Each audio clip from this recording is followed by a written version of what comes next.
अस्सलाम वालेकुम नाज़रीन, मैं हूं आपका मेज़बान अब्दुर्रहमान। हदफ में आप सब लोगों को खुश आमदीद। वज़ीर-ए-आज़म पाकिस्तान इमरान खान का कोरोना वायरस मुस्बत आ गया है और उन्होंने अपने आप को करंटीना कर लिया है।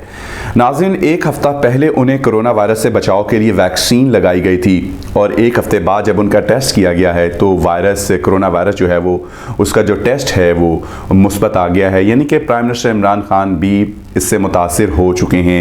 हर वक्त उनके साथ कई डॉक्टर्स का प्रोटोकॉल रहता है, बार बार टेस्ट किए जाते हैं, मास्क का वो ख़ास ख्याल रखते हैं, सैनिटाइज़र बार बार यूज़ करते हैं, लेकिन इसके बावजूद भी वो इससे नहीं बच पाए।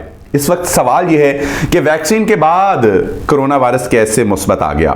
डॉक्टर अब्दुल बारी कराची इंडस अस्पताल के सरबराह हैं, उन्होंने इसके ऊपर अपना बयान जारी किया है, जिसके मुताबिक उन्होंने कहा है कि जो लोग ये समझ रहे हैं कि वैक्सीन का कमाल नहीं है, तो ऐसा बिल्कुल नहीं है। ये वैक्सीन 2 से 3 हफ्ते लेती है अपनी लेयर्स बनाने के लिए, यानी कि एंटीबॉडीज़ बनाने के लिए, फिर इससे प्रोटेक्शन मुमकिन होती है।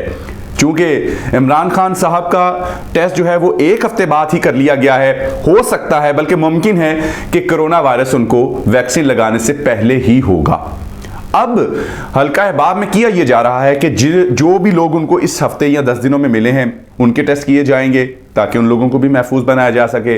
और जो लोग ये कह रहे थे कि वैक्सीन से कोई फ़ायदा नहीं हुआ, उनका भी उन्होंने जवाब दे दिया कि वैक्सीन 2 से 3 हफ्ते लेती है और इसीलिए इसकी 2 डोज दी जाती हैं ताकि जल्दी से जल्दी अपनी लेयर्स बनाएं। नाज़रीन, पाकिस्तान का एक ऐसा शख्स जिसका सबसे बड़ा प्रोटोकॉल है, अगर वो इससे महफूज नहीं रह सका तो हम सब लोगों को भी चाहिए कि एहतियाती तदाबीर बनाएं, अपने इर्द गिर्द के लोगों का ख्याल रखना है, क्योंकि हम अपना ख्याल रखेंगे तो हमारे इर्द गिर्द के लोग भी महफूज रहेंगे। इजाज़त दीजिए, अल्लाह हाफिज़।